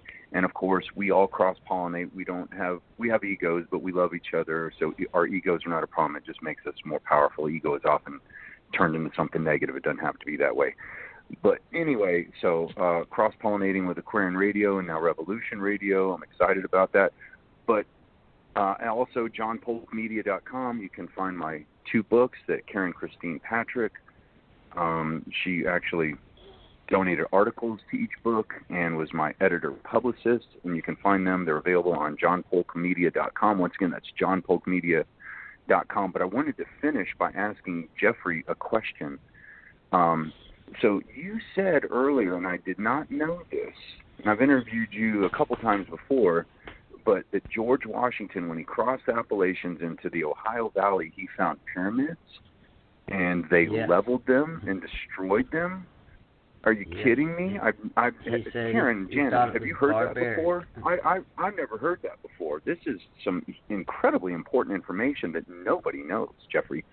So, real quick, we're almost done, but, can you elaborate on that? Yeah, I mean, if you look, even down in Arkansas, there's the Toltec pyramids and mounds and things, and look at Ohio River Valley, you have the snake and all that stuff that's still there. And, it's just one of those things that has been, of course, that's been selectively taken out of history. There's no reason why anybody would ever put in the history books, look what we did to the Native Americans. But they were just leveling things before anybody got there, the same way that the Brits did down in Australia. They find what's called the Australian Stonehenge, and they'll say hi to Ildy and Evan and everybody down in Australia, and Chase Tucker. He's going to be the guy that's going to be the admin for me whenever I go out of the States. But it's just one of those things that was just it's agenda. There's no reason why anybody would want to put that in any of our history books, and government shouldn't have a place in deciding what we're being educated by, and that's why that statement by Aaron Swartz, he said he started studying the history of education, and then the businesses that they were training you to work for, and the country that they were, that set that system up, and he wanted to find other ways that people could, learn, and he was one of the first people to help get everything open source on the internet. And he said once he saw a way to change things that could make a difference, and he didn't see a way to forget that, and he said I didn't see a way to not to, and that's kind of like me. I didn't see a way not to do it once I found out that I could.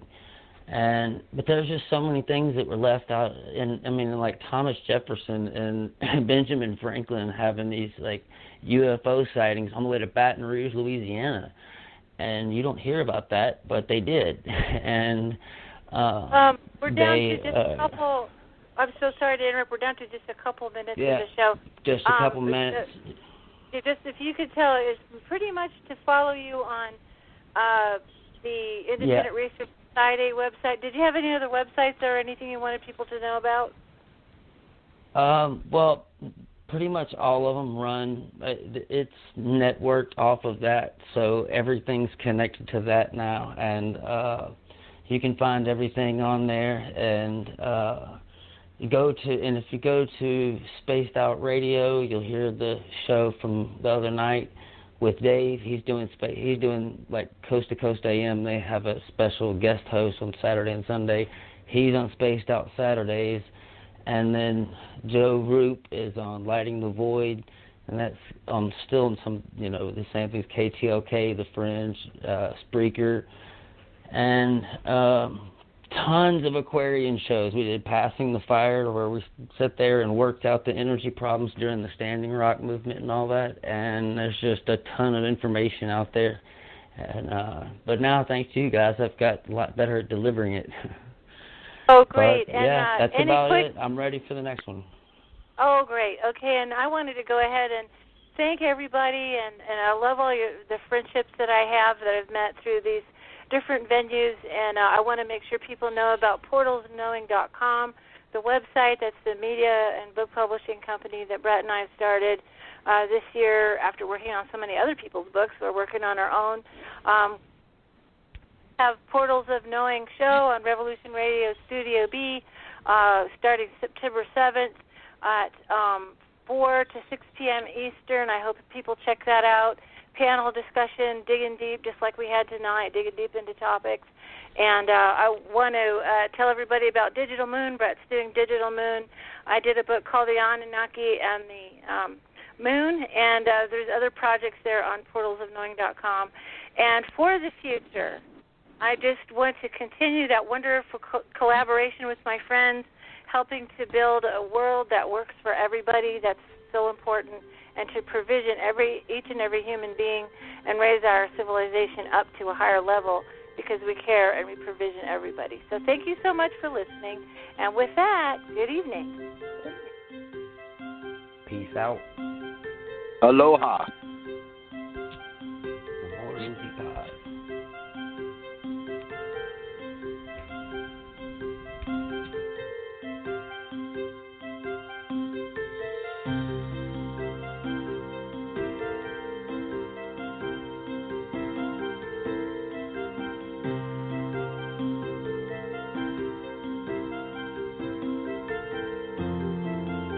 Thank you for listening to Aquarian Radio Friday nights, The Experiencer Path.